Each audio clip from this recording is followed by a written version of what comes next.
On the morning of March 15th, 1889, the staff at the exclusive Belmont Hotel in Newport, Rhode Island, discovered something that would haunt the city's elite for decades to come. Room 237, reserved indefinitely for one of America's most celebrated socialites, stood empty, its silk curtains still drawn, the champagne glasses from the previous evening's private gathering still untouched on the marble table, and a half-written letter bearing no signature abandoned on the escrow. Isabella Fairmont, the woman who had once commanded the attention of presidents and princes, had simply vanished into the March fog, leaving behind only the faint scent of French perfume and a mystery that authorities would spend the next 40 years trying to solve. What they discovered in their investigation would shake the foundations of high society and reveal secrets so damaging that 3 prominent families paid handsomely to have the police records sealed. Before we continue with the story of Isabella Fairmont and the web of lies that led to her disappearance, I want you to do something for me. Hit that subscribe button and ring the notification bell, because stories like this one, stories they tried to bury, are exactly what we uncover here. And leave a comment telling me what state you're listening from, because Isabella's story connects to dark secrets that may have reached far beyond Rhode Island's gilded mansions. But to understand why Isabella Fairmont's disappearance sent shockwaves through America's most powerful circles, we must first journey back to where it all began. In 1881, Newport society revolved around summer mansions that cost more to build than entire towns. The Gilded Age had created a new aristocracy of railroad baronses, steel magnates, and shipping dynasties.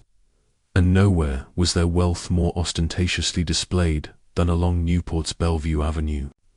Among these titans of industry and their carefully curated social circles, Isabella Fairmont reigned supreme. Born Isabella Catherine Aldridge in 1859, she possessed the rare combination of old Boston bloodline and new money that made her irresistible to Newport's social machinery. Her father, shipping magnate Cornelius Aldridge, had built his fortune moving goods along the eastern seaboard, while her mother claimed descent from one of the original Massachusetts Bay Colony families. This pedigree, combined with Isabella's striking beauty, raven black hair, piercing blue eyes, and a figure that made French couture weep with inspiration, had secured her position as the unofficial queen of summer society. Her marriage to Theodore Fairmont in 1878 had been the wedding of the decade. Theodore, heir to a Pennsylvania steel fortune, possessed the kind of serious, dependable nature that complemented Isabella's vivacious spirit. Their Newport cottage, Rosecliff Manor, boasted 70 rooms, Italian marble imported at crushing expense, and gardens that required a staff of 22 to maintain. Isabella's summer parties became legendary. Elaborate affairs where senators mingled with European nobility, where business deals worth millions were struck over champagne and caviar, and where a single invitation could secure one's place in society for life. The local newspapers couldn't get enough of her. The Newport Daily News ran a weekly column simply titled Mrs. Fairmont's Week, detailing her charitable endeavors, her fashion choices, and her guest lists. She patronized the arts with genuine enthusiasm, funding the construction of new first proper theater and personally selecting the European musicians who performed at her soirees. Her influence extended beyond mere social gatherings. Railroad executives sought her opinion on business matters. Politicians courted her endorsement, and even President Chester Arthur had dined at her table during the summer of 1883. But beneath the glittering surface of Isabella's carefully orchestrated life, darker currents were already beginning to flow. The very social machinery that had elevated her to such heights operated on gossip, rumor, and the constant threat of scandal. In Newport's hermetically sealed world of inherited wealth and manufactured propriety, reputation was everything, and reputations, as Isabella would soon discover, could be destroyed with surgical precision. The first whispers began in the summer of 1884 during what society columnists would later call the Season of Shadows. It started innocuously enough. Isabella had been seen dining alone with Jonathan Pembroke, a dashing young architect who had been commissioned to design additions to several Newport mansions. Pembroke, barely 30, and possessed of the kind of romantic intensity that made society matrons fan themselves nervously, had arrived in Newport with impeccable credentials and a mysterious past that only enhanced his appeal. Jonathan Pembroke's arrival in Newport had been orchestrated with the precision of a military campaign. His previous work, a Gothic revival mansion for a Pittsburgh steel baron and a restoration of a colonial estate in Virginia, demonstrated both artistic vision and practical skill, but it was his personal magnetism that truly set tongues wagging. Tall and lean, with dark hair that perpetually fell across his forehead, and intense green eyes that seemed to see straight through the elaborate pretenses of high society, Pembroke possessed something that Newport's usual array of suitable gentlemen lacked. Danger. Isabella first encountered him during a committee meeting for the proposed expansion of Trinity Church.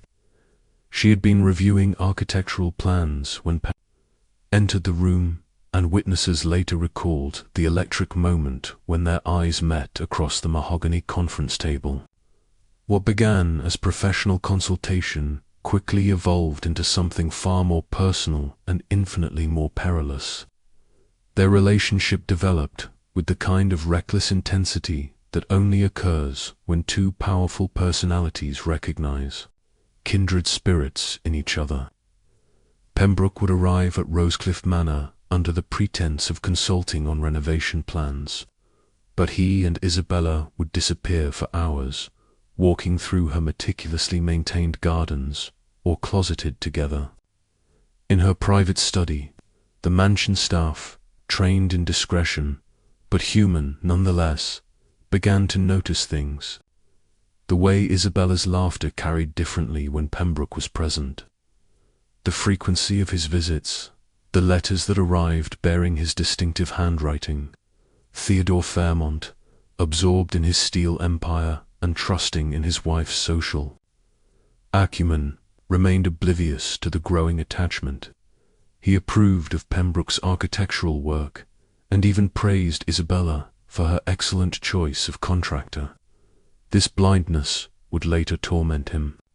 But in the summer of 1884, Theodore saw only what he wished to see: his beautiful wife managing their social obligations with her customary grace and intelligence.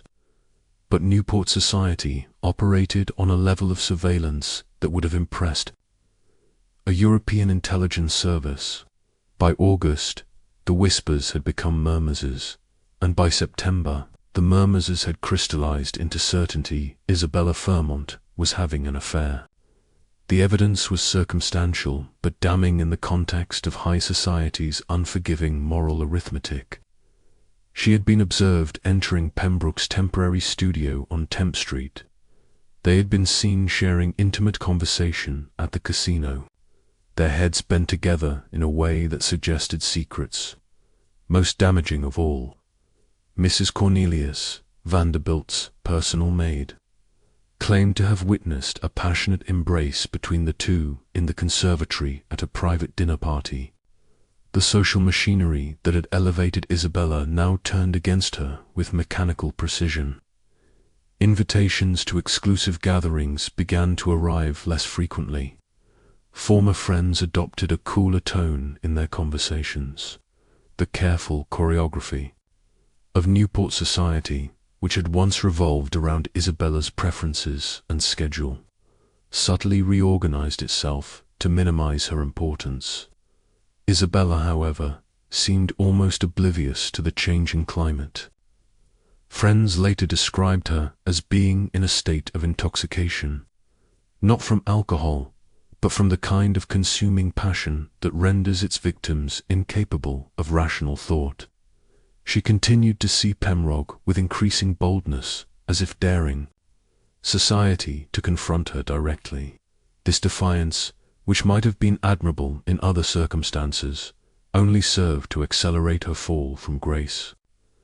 The scandal broke publicly on October 12, 1884, in the most damaging way possible through the morning edition of the New York Herald. A society columnist known only as Observer published a detailed account of Isabella's affair under the headline, "Newport's Fallen Angel." The article, written with the kind of precise malice that suggested inside knowledge, laid out the evidence of Isabella's relationship with Pembroke in devastating detail. But the Herald article contained information that shocked even Newport's gossip-hardened elite. According to the columnist, Pembroke was not merely an architect seeking romantic adventure with a bored socialite. He was, the article claimed, a man with substantial gambling debts and a history of relationships with wealthy women in other cities.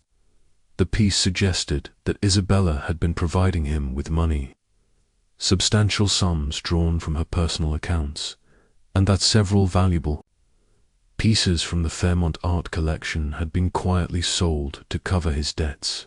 The revelation hit Theodore Fairmont like a physical blow. His wife had not merely been unfaithful, she had potentially been swindled by a professional fortune hunter.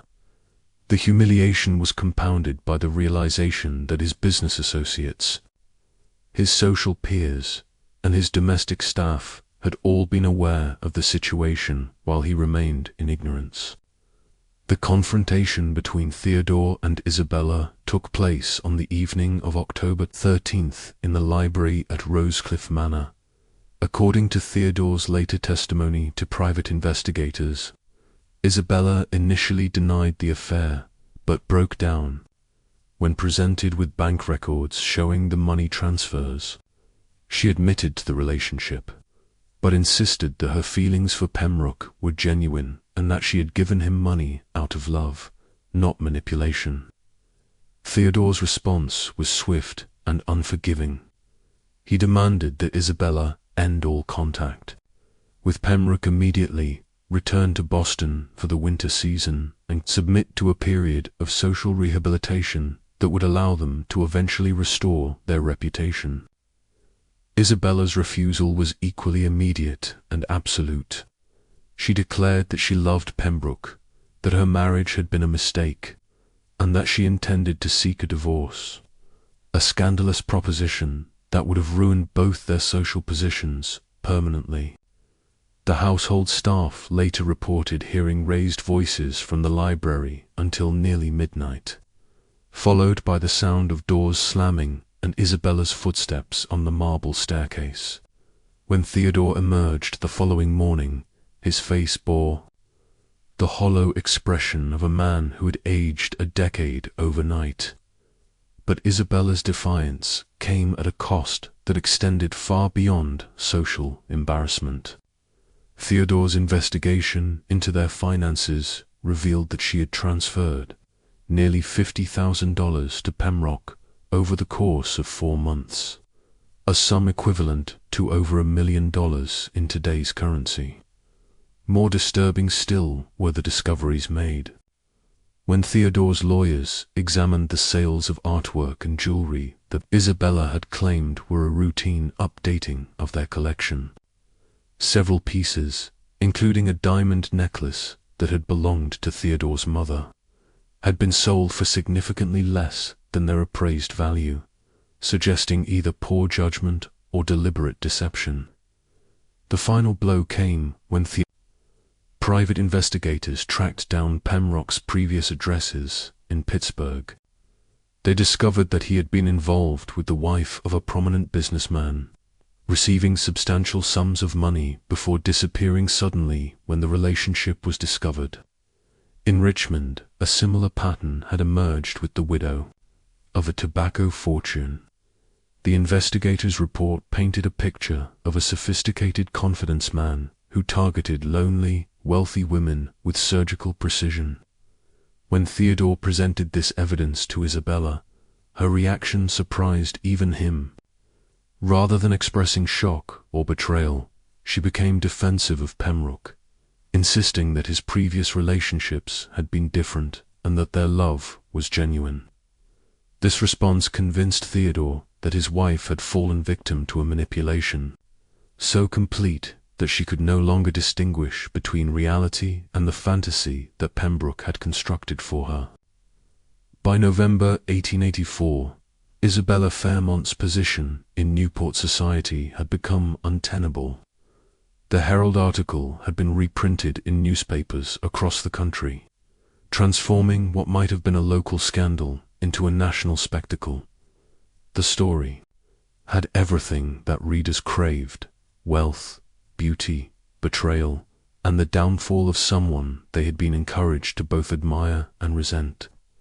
Theodore's ultimatum was simple and non-negotiable.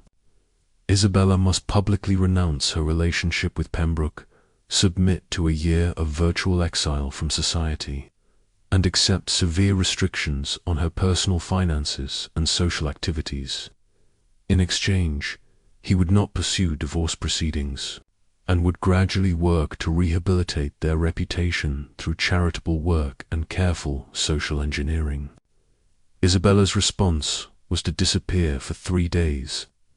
She was discovered by her personal maid on November 15th, staying under an assumed name at a modest boarding house in Providence.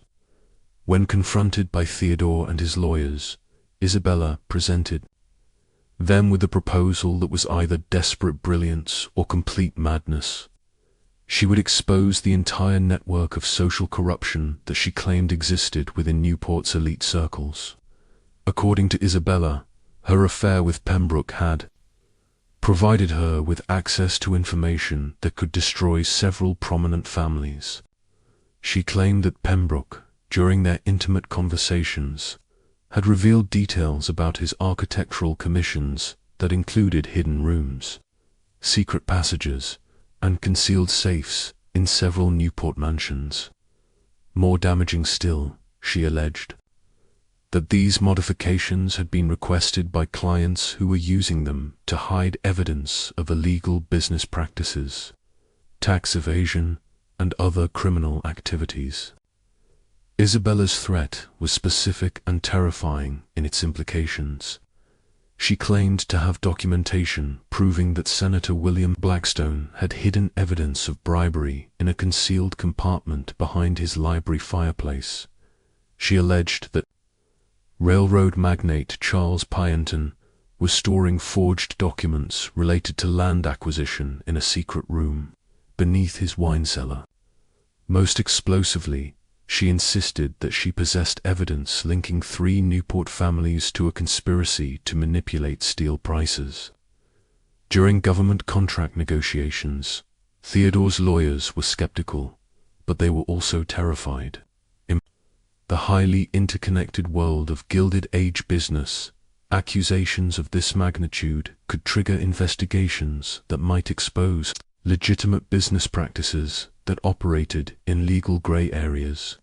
Even if Isabella's claims were false, the scandal of her making them publicly would be devastating to everyone involved.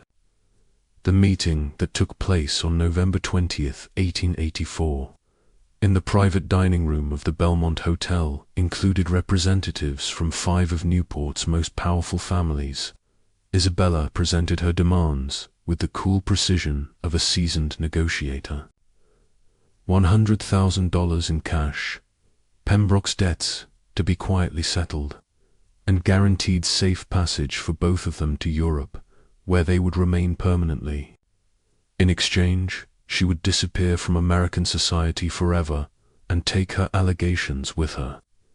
The negotiation lasted 6 hours. By midnight, a deal had been struck, but with modifications that Isabella had not anticipated. The families would provide the money and ensure that Pembroke's debts were settled, but they insisted on additional conditions. Isabella and Pembroke would travel separately. They would not contact each other for at least 2 years, and they would both sign legally binding agreements never to return to the United States or communicate with any member of Newport society. Isabella agreed to the terms, but witnesses later reported that she seemed different during the final negotiations, distracted, almost dreamy, as if her thoughts were elsewhere. When asked if she understood the permanent nature of the exile she was accepting, she simply smiled and said that some sacrifices were worth making for love. The money was delivered to Isabella's hotel room on November 25, 1884. She was scheduled to depart for Europe on December 2nd, sailing from New York. On the steamship Britannica, Pembroke had already left for England, departing 3 days earlier on a different vessel. Everything seemed arranged for what amounted to the most expensive love story in American social history.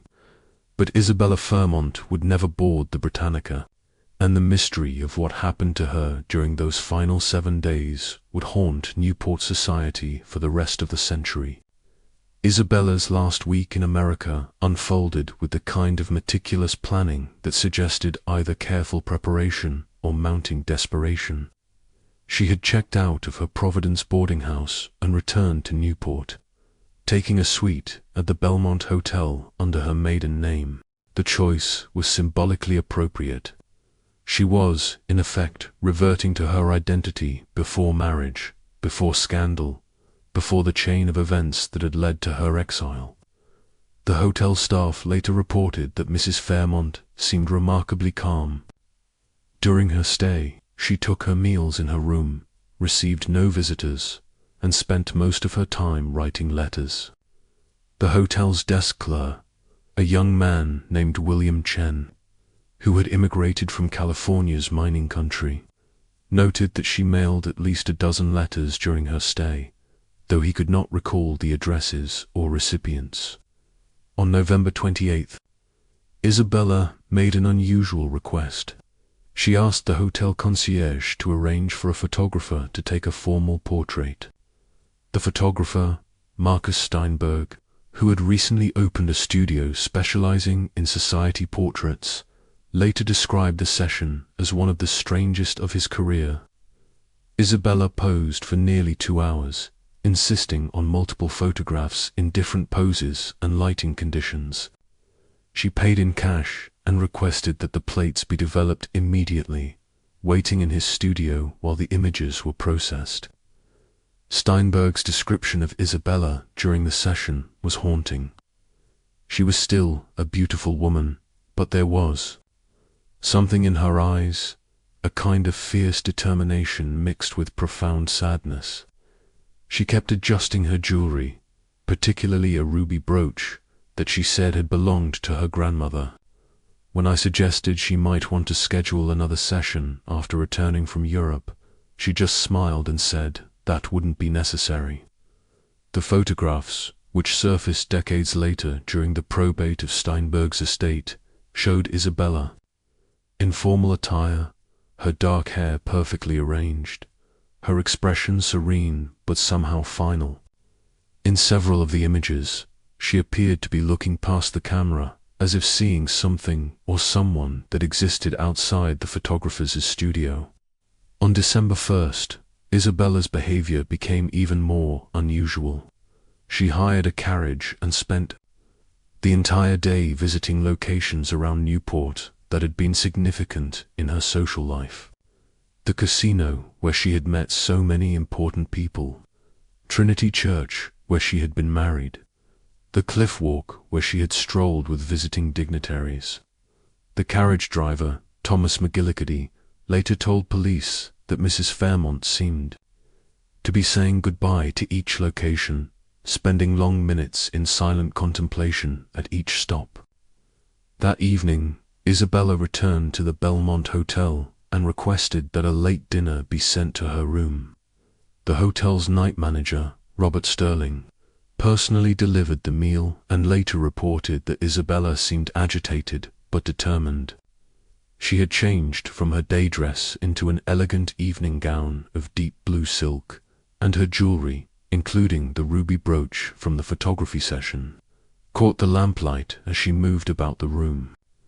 She thanked me for the service during her stay, Sterling recalled, and gave me a tip that was far too generous for the circumstances. When I protested, she said that generosity was one of the few privileges that money provided, and she wanted to exercise that privilege while she still could. The final confirmed sighting of Isabella Fairmont occurred at approximately 11:30 p.m. on December 1st, 1889. Hotel night clerk William Chen saw her descending the main staircase, dressed in a dark traveling coat and carrying a small leather valve. She moved with purpose but without haste, nodding politely to Chen as she crossed the lobby. When he asked if she needed assistance with transportation, she declined, saying that her arrangements had already been made. Chen watched through the hotel's front windows as Isabella walked out into the December night. A thick fog had rolled in from the harbor, and within moments her figure was swallowed by the grey-white mist that frequently enveloped Newport during winter evenings. It was the last time anyone would see Isabella Fairmont alive. When she failed to appear for her scheduled departure on the Britannica the following morning, Theodore Fairmont contacted the police. The investigation that followed would uncover a web of secrets, lies, and unanswered questions that would perplex law enforcement for decades to come.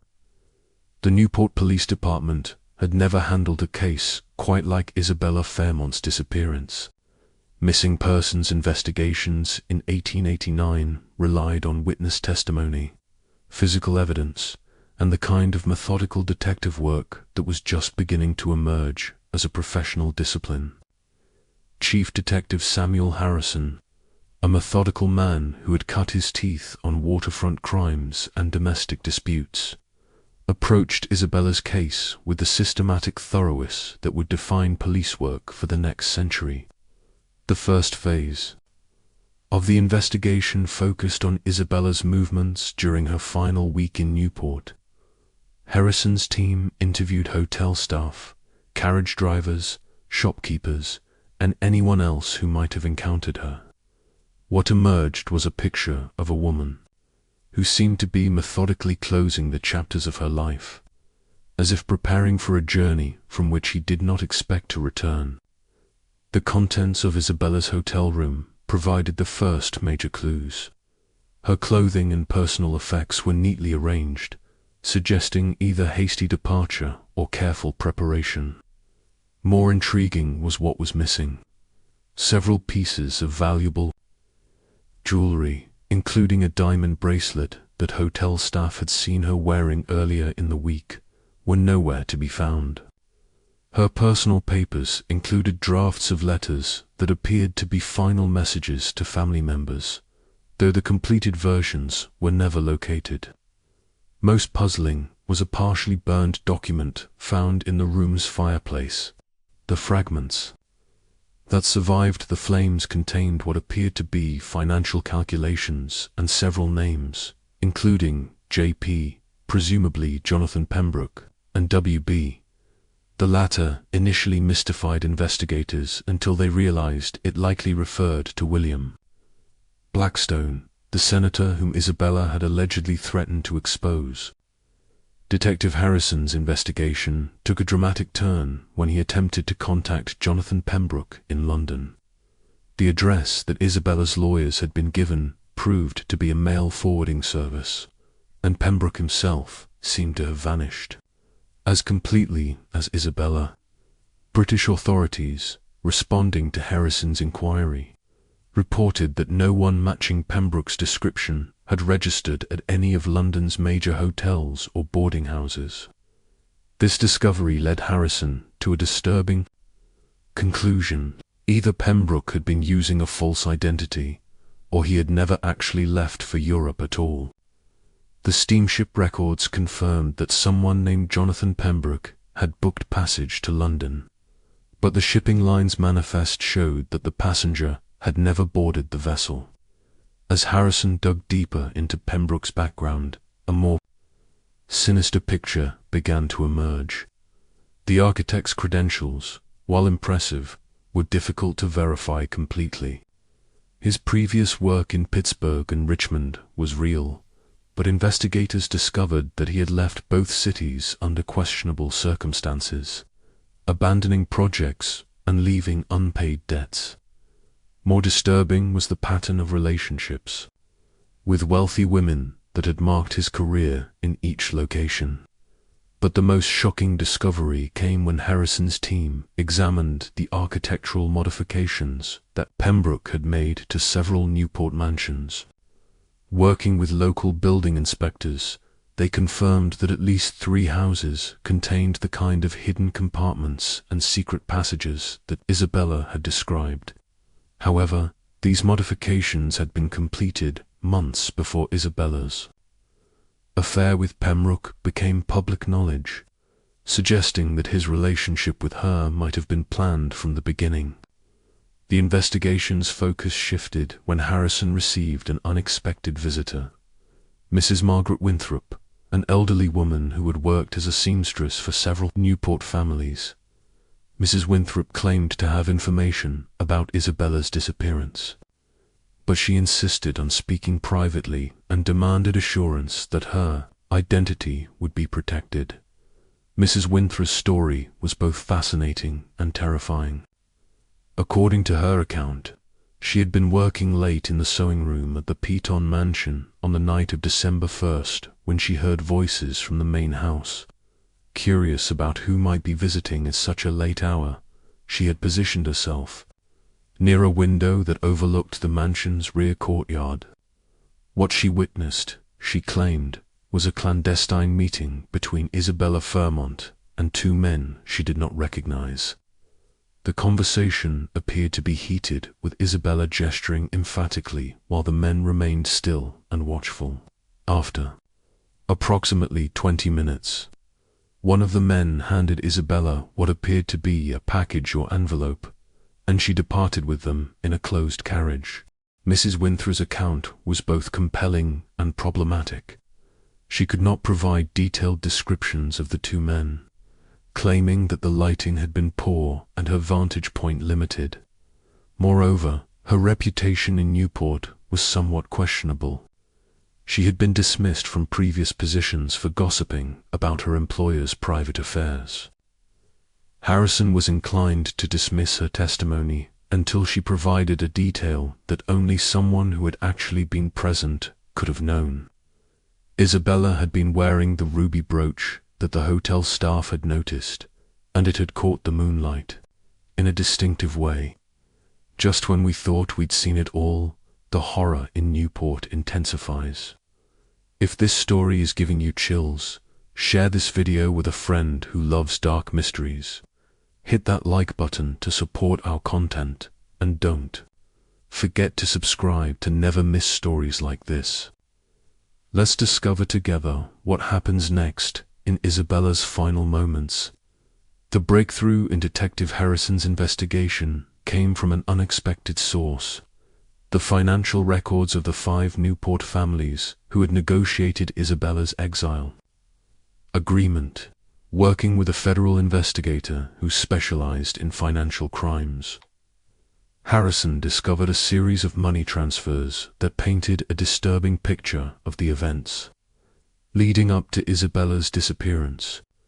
The $100,000 that was supposed to fund Isabella's European exile had been transferred to a New York bank account opened under the name I.C. Aldrich, Isabella's maiden name and initials. However, the account had never been accessed. The money remained untouched, suggesting that Isabella had never had the opportunity to claim it. More significantly, the account had been opened by someone using forged documents, and the handwriting on the banking papers did not match Isabella's distinctive script. This discovery led Harrison to a chilling conclusion. Someone had been impersonating Isabella, during the final negotiations, or the entire exile agreement, had been an elaborate deception designed to provide cover for more sinister plans. The investigation took on new urgency when Harrison discovered that Jonathan Pembroke had not disappeared.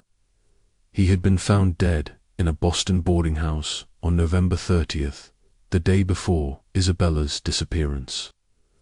The cause of death was officially listed as heart failure, but the boarding housekeeper reported that Pembroke had been visited by two well-dressed gentlemen on the day he died.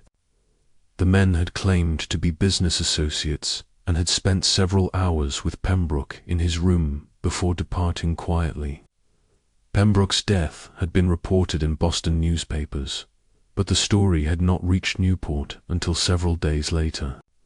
This timing suggested that Isabella might not have known about Pembroke's death when she made her final arrangements on December 1st. If she had been planning to meet him or join him in exile, she would have been walking into a trap. Harrison's investigation now focused on identifying the two men who had visited Pembroke in Boston and whom Mrs. Winther claimed to have seen with Isabella on the night she disappeared.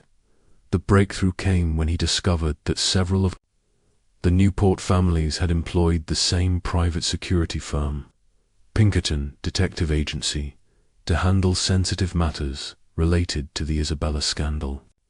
The Pinkerton files, obtained through legal pressure applied by federal investigators, revealed the existence of what amounted to a conspiracy to permanently silence Isabella Fairmont. The record showed that agents had been tracking both Isabella and Pembroke for weeks, documenting their movements and monitoring their communications. Most damning were the strategic recommendations contained in the agency's reports, which suggested that the scandal posed such a significant threat to their clients' interests that permanent resolution might be necessary. The euphemistic language of the Pinkerton reports was chilling in its implications. References to neutralizing the threat and ensuring permanent discretion suggested that the detective agency had moved beyond surveillance into more sinister territory. One report dated November 28th recommended immediate action to prevent exposure of client interests and noted that the target's emotional instability provides optimal cover for various outcomes. But the most shocking discovery came when Harrison examined the original architectural plans for the hidden compartments that Pembroke had built in the Newport mansions. The plans included detailed specifications for a sophisticated hiding place beneath the wine cellar of the Petton mansion, a space large enough to conceal far more than documents or valuables. Working with federal investigators and local building inspectors, Harrison obtained a warrant to examine the Petton mansion's basement. What they discovered on February 14, 1890, would haunt everyone involved in the investigation for the rest of their lives. The search of the Petton mansion began at dawn on Valentine's Day, 1890.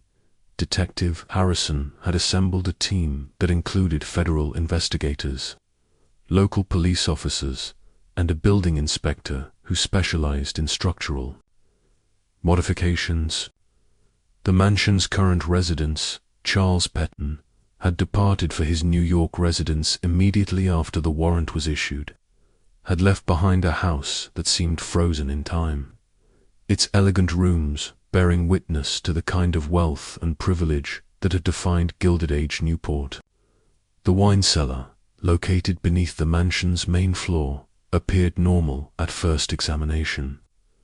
Racks of imported wines lined the walls, and the stone floor showed no obvious signs of disturbance. But the building inspector's measurements revealed a discrepancy. The cellar's dimensions did not match the architectural plans on file with the city. There was approximately 8 feet of unaccounted space behind the north wall. Working carefully with picks and crowbars, the investigation team broke through what appeared to be a false wall constructed of the same stone as the cellar's original construction. Behind it lay a hidden chamber, approximately 10 feet square and 8 feet high, with walls that had been lined with lead sheeting, a modification that would have prevented any sounds from escaping to the rooms above. The chamber was not empty. Isabella Fairmont's remains were discovered in the far corner of the hidden room, her body wrapped in what had once been an expensive silk evening cloak. The ruby brooch that hotel staff and the photographer Marcus Steinberg had noticed was still pinned to the fabric, though the silk itself had deteriorated significantly during the 2 months she had been missing. The coroner's examination revealed that Isabella had died from chloral hydrate poisoning, a method that had become increasingly popular among professional killers because it was difficult to detect and could be administered without the victim's knowledge. The poison had been mixed with champagne, traces of which were found in a crystal glass discovered near her body. But perhaps most chilling was the evidence that Isabella had not died immediately. Scratch marks on the lead-lined walls suggested that she had been conscious when placed in the chamber and had attempted to escape before the poison took full effect. A partially written note found clutched in her hand contained what appeared to be accusations against her killers, though the deteriorated paper made the text largely illegible. The discovery of Isabella's body transformed the investigation from a missing persons case into a murder inquiry of unprecedented complexity. The evidence suggested a conspiracy that reached into the highest levels of Newport society, involving families whose names were synonymous with American industrial power. Detective Harrison's reconstruction of events painted a horrifying picture of premeditated murder disguised as scandal management. The exile agreement had been a ruse designed to provide cover for Isabella's disappearance. The 2 men who had met with her on the night of December 1st had been Pinkerton, agents acting on behalf of the Newport families who feared exposure of their business crimes. Isabella had been lured to the Piton mansion with the promise of final arrangements for her departure to Europe. Instead, she had been drugged, imprisoned in the hidden chamber, and left to die. The lead lining that had been installed ostensibly to protect valuable documents had actually been designed to create a soundproof execution chamber. The investigation revealed that Jonathan Pembroke's death had also been murder disguised as natural causes. The architect had been killed because he possessed detailed knowledge of the hidden compartments and their contents, knowledge that would have made him a dangerous witness if Isabella's allegations had ever been investigated. His death had been carefully timed to precede Isabella's murder by 1 day, ensuring that she would have no opportunity to learn of his fate before walking into the trap that had been set for her. The arrests that followed Isabella's discovery sent shockwaves through American high society that reverberated far beyond Newport's exclusive circles. Charles Petton, William Blackton, and 3 other prominent Newport residents were charged with conspiracy to commit murder, while 2 Pinkerton agents faced charges of actual murder and concealment of evidence. But the legal proceedings that many expected to expose the full scope of the conspiracy never materialized. Within weeks of the arrests, a series of mysterious developments began to undermine the prosecution's case. Key witnesses, including Mrs. Margaret Winthrop, began to recant their testimony or claim that they had been mistaken in their observations. Evidence disappeared from police custody under circumstances that suggested official corruption. Most significantly, the Pinkerton Detective A's files related to the case were destroyed in a suspicious fire that consumed the OI's Boston offices. The federal investigation, which had initially proceeded with great vigor, began to encounter bureaucratic obstacles that seemed designed to slow progress indefinitely. Jurisdictional disputes arose between local, state, and federal authorities. Key investigators were reassigned to other cases. Legal challenges to search warrants and arrest procedures consumed months of court time. By the summer of 1890, it became clear that forces far more powerful than the Newport Police Department were working to ensure that the full truth of Isabella Fairmont's murder would never be revealed. The wealthy families involved had resources that extended into every level of government and law enforcement, and they were prepared to use those resources to protect themselves. The final blow to the investigation came when Theodore Fairmont, Isabella's widowed husband, announced that he was withdrawing his cooperation from the murder inquiry. In a statement released through his lawyers, Theodore declared that he had suffered enough tragedy and wished to allow his wife to rest in peace without further sensationalism. Behind this public statement lay a private agreement that investigators would later piece together through financial records. Theodore had been offered substantial compensation for his steal, companies' government contracts along with guarantees of social rehabilitation and financial security.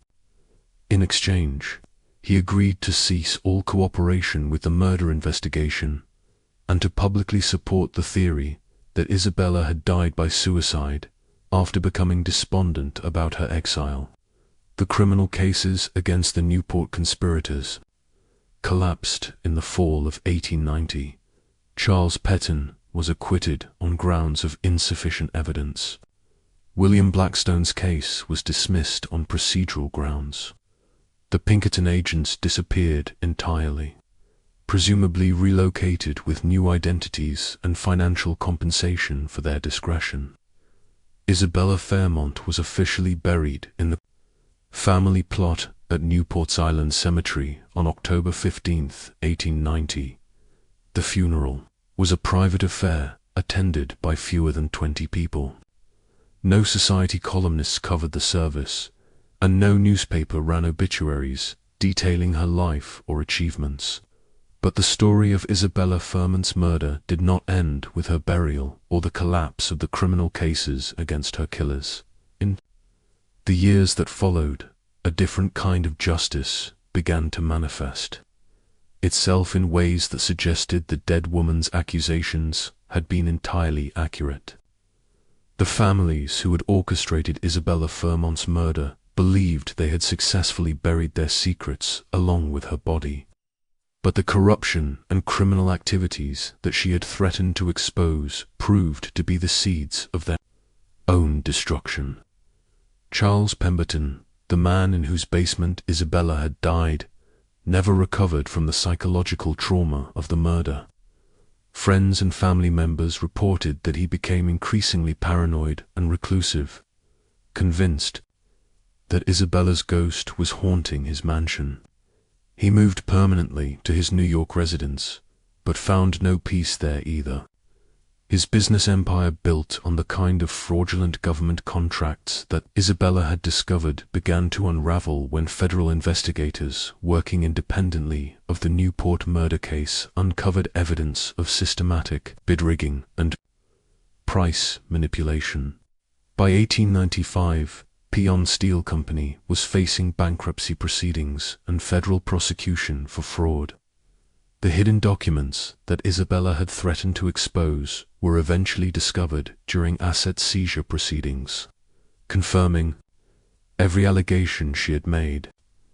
Peton himself died in 1897, found dead in his New York mansion under circumstances that suggested suicide, though the official cause of death was listed as heart failure. Senator William Blackstone's political career suffered a similarly dramatic collapse. In 1892, a corruption investigation that had nothing to do with Isabella's murder uncovered the bribery evidence that she had claimed was hidden behind his library fireplace. The documents discovered during a federal raid detailed a systematic scheme to sell Senate votes on railroad legislation. Blackstone was expelled from the Senate in disgrace and died in poverty in 1899. His family fortune consumed by legal fees and restitution payments, The pattern repeated itself with each of the families who had participated in Isabella's murder. Railroad magnate Thomas Hartwell was ruined when the Interstate Commerce Commission discovered the price-fixing conspiracy that Isabella had threatened to expose. His suicide in 1896 was front-page news in newspapers across the country. Banking. Heir Robert Sterling lost his fortune in the panic of 1893, largely because his illegal lending practices, the same ones Isabella had discovered, left his institution vulnerable when the economy collapsed. But perhaps the most poetic justice came in the fate of the Pinkerton Detective Agency. The organization that had carried out Isabella's murder found itself under increasing federal scrutiny as labor violence escalated throughout the 1890s. Congressional investigations into the agency's methods and clients revealed a pattern of corruption, illegal surveillance, and violence that destroyed its reputation permanently. By 1900, the Pinkerton Agency had lost most of its major clients and was facing criminal charges in multiple states. Detective Samuel Harrison, who had led the original investigation into Isabella's disappearance, never forgot the case that had defined his career. After retiring from the Newport Police Department in 1905, he spent his remaining years compiling a detailed record of everything he had discovered about the conspiracy. His private files, discovered after his death in 1918, contained evidence that several other mysterious deaths in Newport during the 1880s and 1890s had been connected to the same network of wealthy families and corrupt officials. Harrison's final report, written in 1917, concluded with a chilling assessment. The murder of Mrs. Isabella Fairmont was not an isolated crime, but part of a systematic campaign by America's wealthiest families to eliminate threats to their power through violence and intimidation. The failure to prosecute her killers sent a message that money and influence could place individuals above the law, a precedent that continues to corrupt our justice system to this day. The Isabella Fairmont case became a cautionary tale that was whispered about in Newport society for decades.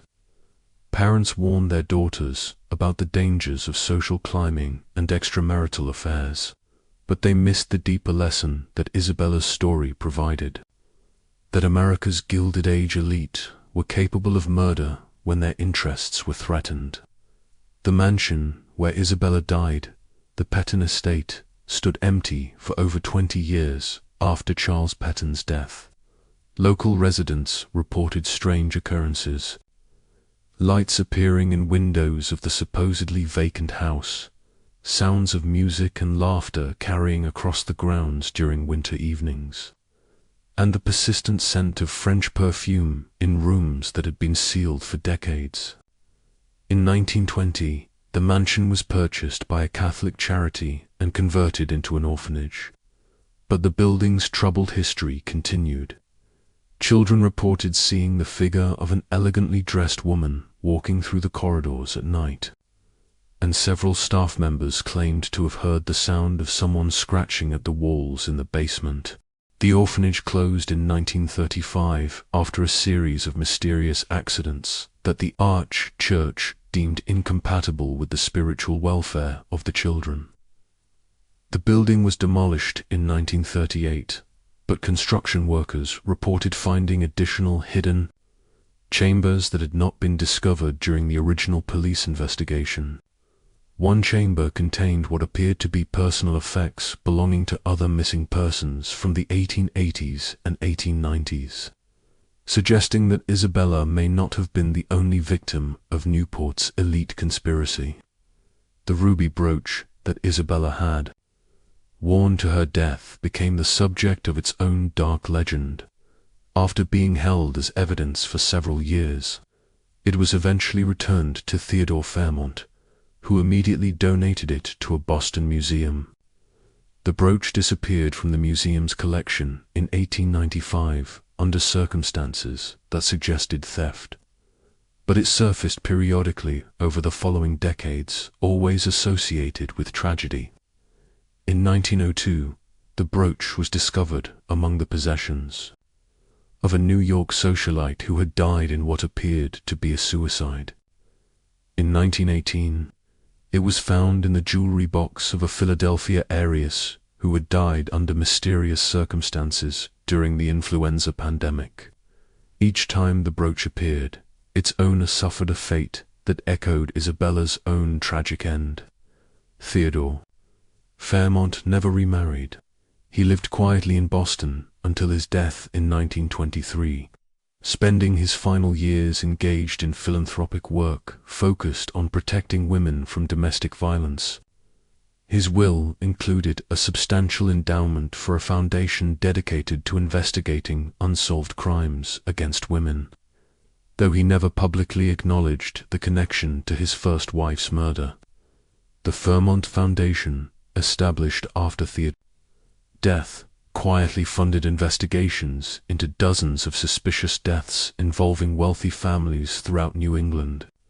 While the foundation never solved any cases as dramatic as Isabella's murder, it helped bring attention to a pattern of violence against women that had been systematically ignored by law enforcement agencies more concerned with protecting the powerful than seeking justice for the vulnerable. Perhaps the most enduring mystery surrounding Isabella Fairmont's death was not who killed her or why, but what became of the evidence she had gathered about the Newport conspiracy. Despite extensive searches of her hotel room, her personal effects, and every location she had visited during her final week in Newport, investigators never found the documentation that she had claimed to possess. Detective Harrison's theory was that Isabella had hidden the evidence somewhere in Newport before her final meeting with the Pinkerton agents. He believed that she had suspected the danger she faced and had taken steps to ensure that her allegations would survive her death. Harrison spent years searching for this hidden cache of documents, but he died without ever locating it.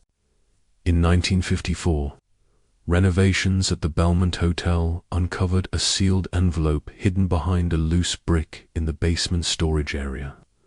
The envelope, marked with Isabella's initials and dated November 30th, 1889, contained what appeared to be the missing evidence, detailed financial records, correspondence between Newport families and corrupt officials, and architectural plans showing the locations of hidden compartments in over a dozen mansions.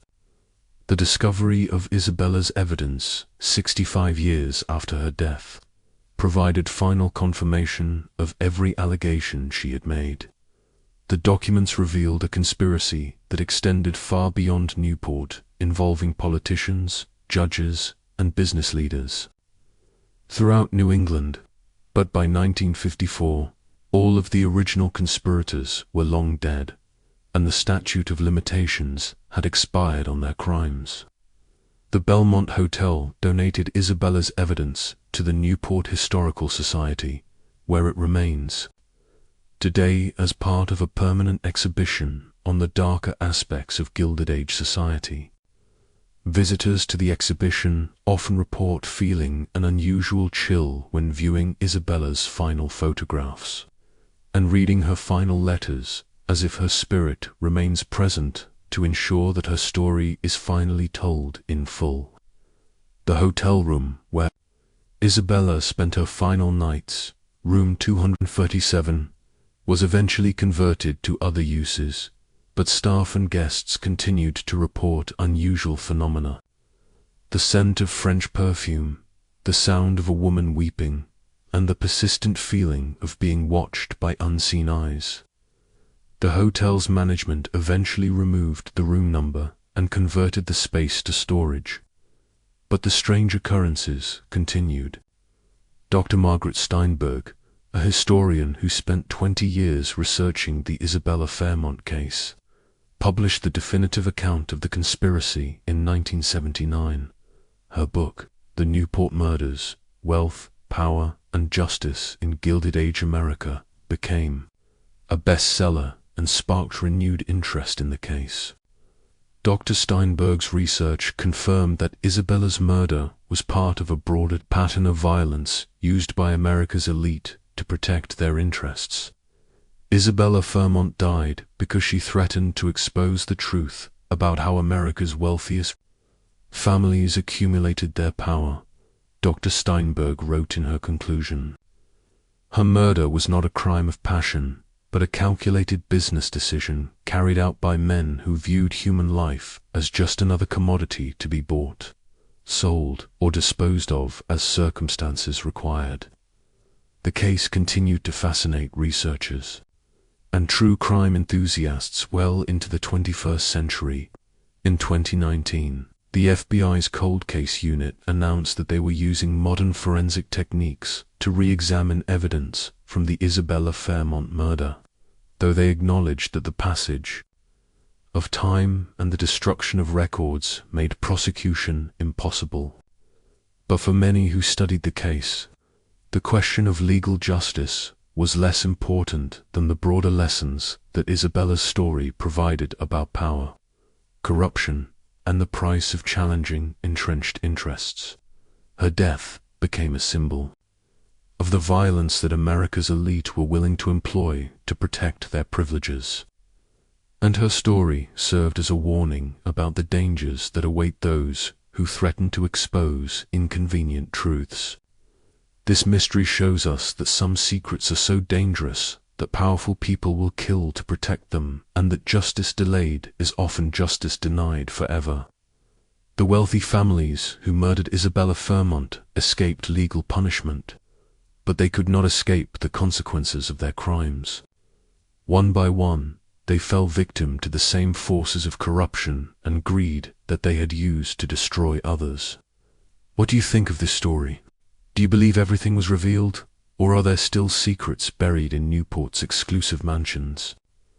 Isabella Fairmont's courage in standing up to America's most powerful families cost her everything, but her sacrifice ensured that their crimes would eventually be exposed.